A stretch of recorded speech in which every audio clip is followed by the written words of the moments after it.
Selamat malam, sobat kawan horor dimanapun kalian berada. Malam ini, Maman akan menceritakan kisah tentang pengalaman horor yang berjudul asli, Taksi Online, dari akun Twitter Horor Psikologis. Link Twitter beliau Maman cantumkan di deskripsi yang nantinya kalian bisa mengunjunginya secara langsung. Sebelum Maman memulai ceritanya, tak bosan-bosan Maman mengingatkan agar kalian mendengarkan menggunakan headset, agar makhluk-makhluk tak kasat mata yang berada di luar jendela kalian tidak datang menemani. Biasanya, malam libur panjang identik dengan hiruk-pikuk kendaraan yang membludak di jalanan. Namun, malam itu terasa berbeda bagi Wijaya. Lampu-lampu jalan yang remang menerangi jalanan lengang sesekali hanya dilewati oleh beberapa kendaraan yang melaju dengan kecepatan tinggi. Wijaya, sopir taksi online yang sudah malang melintang di jalanan kota selama 2 tahun, merasakan keheningan yang tidak biasa. Biasanya orderan akan terus mengalir di malam-malam seperti ini. Hari itu memang berbeda. Sejak sore, orderan yang masuk ke aplikasi miliknya hanya sedikit. Wijaya menduga ini karena banyak orang yang memilih mudik keluar kota untuk merayakan libur panjang. Alhasil, orderan yang didapatkannya hanya cukup untuk keperluan sehari-hari. Lelah dan sedikit kecewa, Wijaya berpikir untuk mengakhiri shift malamnya lebih awal. Biasanya ia baru pulang sekitar pukul 12 malam. Namun, malam itu baru pukul 10 malam dan orderan sudah sepi. Sambil menyalakan radio untuk mengusir keheningan, Wijaya menyusuri jalanan aspal yang mulus. Matanya terus awas memperhatikan pinggir jalan, berharap ada calon penumpang yang membutuhkan jasanya. Lampu sorot taksi online miliknya berputar-putar, menerangi kegelapan malam. Di kepalanya terbayang wajah istri dan kedua anaknya yang sudah pasti terlelap. Penghasilan yang minim malam itu membuatnya sedikit khawatir. Namun, ia berharap esok hari orderan akan kembali lebih ramai. Laju mobil Wijaya terhenti di lampu merah. Ia melirik tajam ke jam tangan. Sudah hampir setengah jam ia tak menerima orderan baru. Rasa kantuk mulai menyerang, namun ia berusaha untuk tetap terjaga. Tepat saat lampu lalu lintas berubah hijau, tiba-tiba gerakan Wijaya terhenti. Di depan, ia melihat sosok perempuan berdiri di pinggir jalan, melambaikan tangannya. Wijaya terpaku sesaat. Keheningan dan sepinya jalanan malam itu membuat kemunculan sosok itu terasa janggal. Wanita itu berdiri di depan gerbang sebuah pemakaman umum di pinggir jalan. Biasanya Wijaya menghindari mengambil penumpang di dekat area pemakaman, apalagi di malam hari. Namun entah mengapa ada sesuatu pada sosok perempuan itu yang membuatnya ragu untuk melintas begitu saja. Wanita itu terlihat berusia sekitar pertengahan 30-an, dengan rambut panjang terurai yang sebagian dihiasi oleh bunga berwarna putih, mengenakan kebaya berwarna gelap dan kain batik. Ia berdiri tegak dengan seorang anak kecil yang berada tepat di belakangnya. Anak itu laki-laki berusia sekitar 8 tahunan. Terlihat mengenakan pakaian serba putih dan berdiri dengan kepala tertunduk. Keraguan Wijaya bercampur dengan rasa iba. Malam begitu gelap dan sunyi, apalagi di depan pemakaman. Apakah pantas ia membiarkan seorang perempuan dan anak kecil sendirian di tempat seperti itu? Sejak ia berdebat dengan dirinya sendiri, ia melirik dompetnya yang ditaruhnya di kursi samping, terisi uang yang belum seberapa.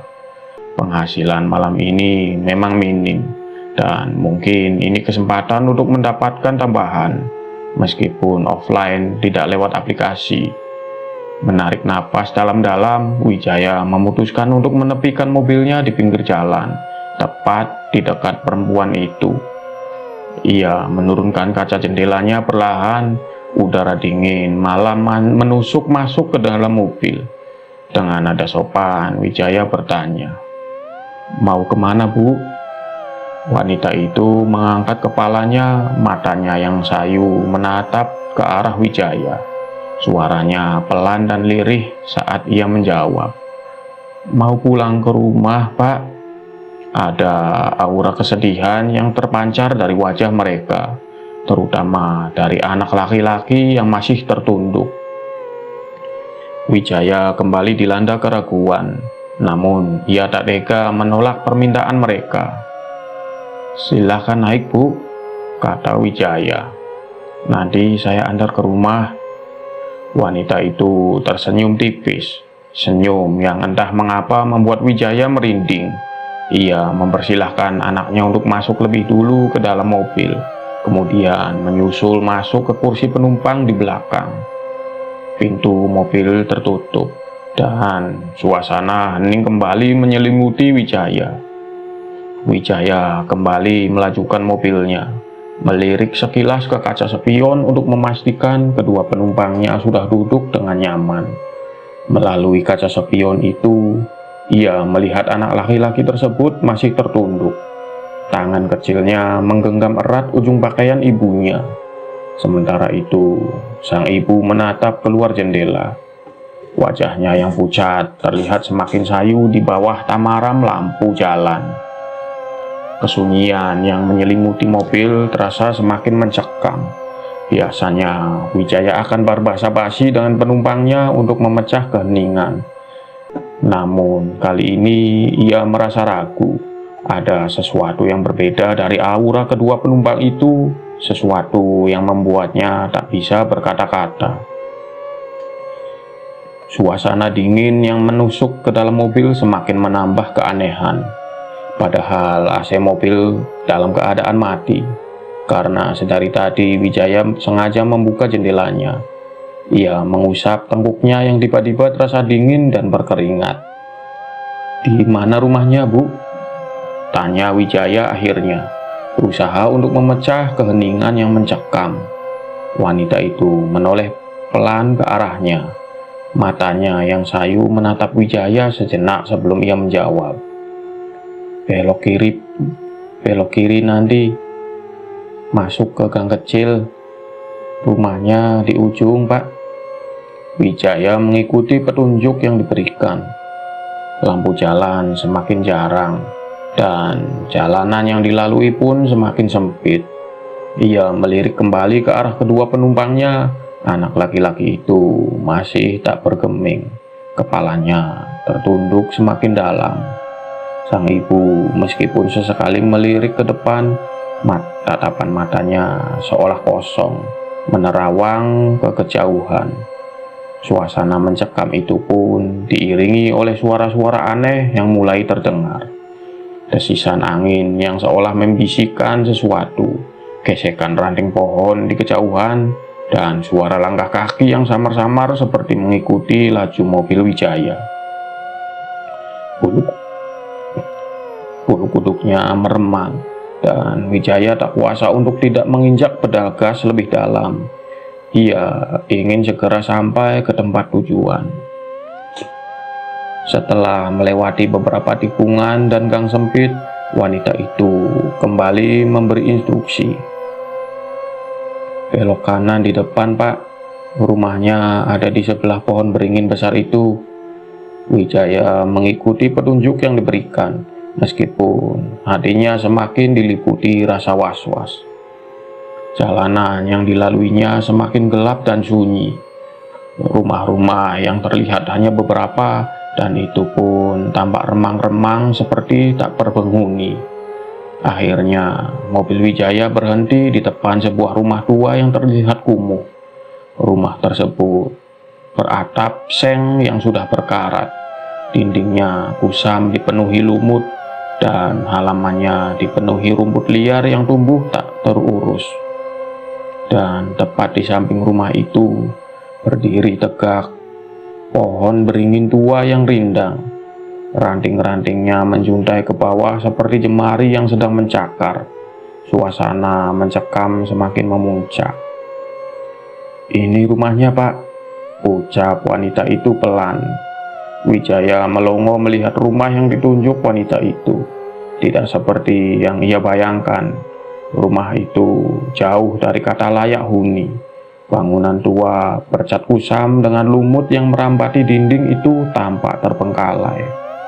Atap seng yang sudah berkarat mengeluarkan suara derakan nyaring ditiup angin malam. Pohon beringin tua menjulang tinggi di samping rumah. Dahan-dahannya yang besar dan meliuk-liuk seperti tangan kurus yang terentang seakan ingin meraih sesuatu. Suasana hening mencekam menyelimuti tempat itu. Hanya diselingi suara jangkrik yang bersautan. Keraguan dan rasa takut yang selama ini ia tahan mulai memuncak. "Apa ibu yakin ini rumahnya?"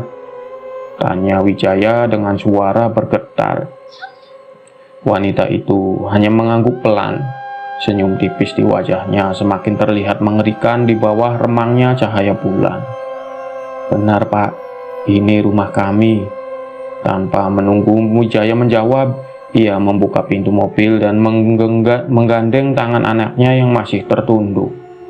Wijaya semakin curiga. Daerah tempat tinggalnya bukanlah daerah yang baru, dan ia yakin belum pernah melihat rumah tua itu sebelumnya. Ia teringat dengan lokasinya yang tak jauh dari pemakaman. Tapi Bu," lanjutnya dengan suara gemetar, "ini dekat sekali dengan pemakaman." Sebelum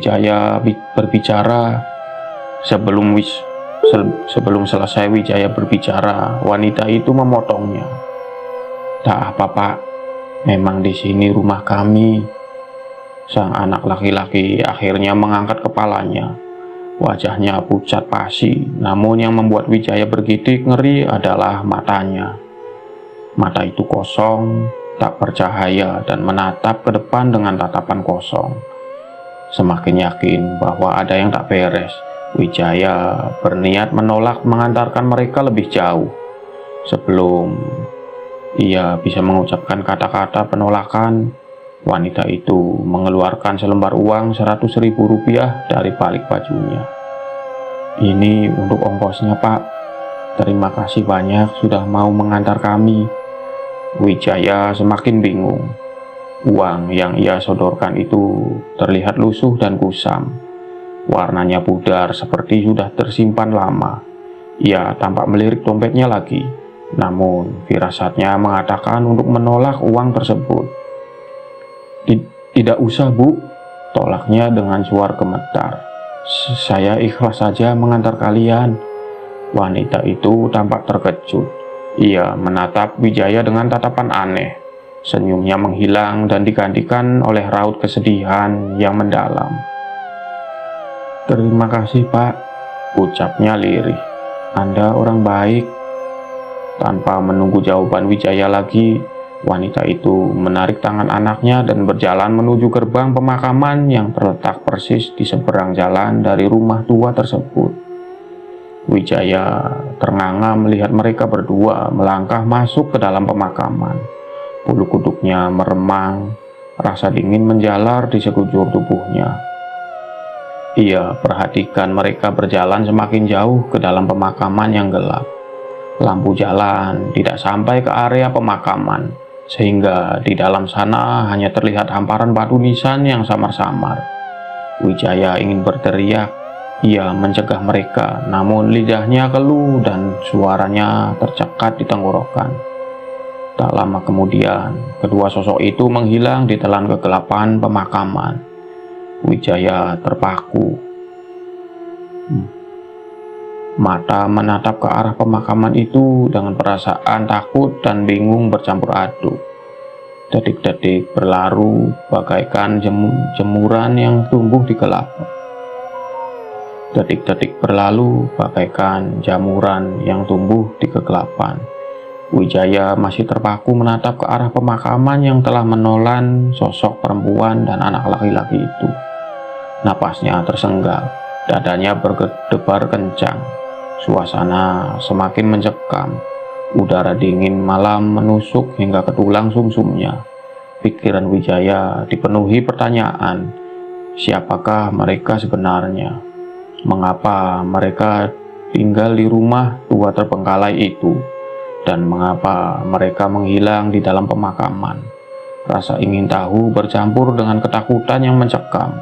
Ingin turun dari mobil dan mencari tahu, namun kakinya terasa berat seperti terikat. Ingin membunyikan klakson untuk mengusir rasa takut yang menyelimuti, namun tangannya gemetar tak berdaya. Perasaan mual dan pusing mulai menyerang, memaksa Wijaya untuk segera meninggalkan tempat itu. Ingin membunyikan klakson untuk mengusir rasa takut yang menyelimuti, namun tangannya gemetar tak berdaya. Perasaan mual dan pusing mulai menyerang, memaksa Wijaya untuk segera meninggalkan tempat itu. Dengan penuh keterkejutan, ia menghidupkan mesin mobil dan menginjak pedal gas dalam-dalam. Mobilnya melesat meninggalkan rumah tua dan pemakaman itu. Lampu sorot menerangi jalanan yang gelap gulita di depannya. Kecepatan mobil terus bertambah. Wijaya tak berani menoleh ke belakang. Bayangan pemakaman dan sosok mereka berdua masih terbayang jelas di benaknya. Sepanjang perjalanan pulang, Wijaya tak henti-hentinya membaca doa dalam hati. Sesekali ia melirik ke kaca spion, khawatir jika sosok wanita dan anak laki-laki itu mengikutinya. Suasana sunyi di dalam mobil terasa mencekam, dipenuhi dengan suara desisan angin dan detak jantungnya sendiri. Sampai di rumah, Wijaya langsung bergegas masuk dan mengunci pintu. Tubuhnya lemas, keringat dingin membasahi bajunya. Ia terduduk di ruang tamu, berusaha untuk menenangkan diri. Wajah pucat wanita itu dan tatapan kosong anak laki-laki itu terus menghantuinya. Malam itu, Wijaya tak bisa memejamkan mata. Bayangan pemakaman dan sosok mereka berdua terus berputar-putar di kepalanya. Suara bisikan pelan seperti suara wanita itu terngiang di telinganya. "Terima kasih, Pak. Anda orang baik." Kejadian itu meninggalkan trauma mendalam bagi Wijaya. Ia tidak lagi berani melewati pemakaman itu, apalagi di malam hari. Pertemuan dengan perempuan dan laki-laki itu menjadi misteri yang tak terpecahkan. Beberapa hari kemudian, Wijaya bercerita kepada teman sesama sopir taksi online tentang pengalamannya yang mengerikan itu. Namun, tak ada yang percaya ceritanya. Mereka menganggap Wijaya hanya berhalusinasi karena kelelahan. Namun, Wijaya tahu apa yang dialaminya nyata. Ia tak pernah melupakan malam itu. Malam di mana ia bertemu dengan sosok misterius di depan pemakaman. Malam di mana kebaikannya dibalas dengan kengerian yang tak terkira. Dan sesekali, di malam yang sunyi, Wijaya masih bisa mendengar bisikan lirih itu. "Terima kasih, Pak. Anda orang baik." Bisikan itu seolah menjadi pengingat akan pertemuannya dengan para penghuni tak kasat mata di malam libur panjang yang kelam.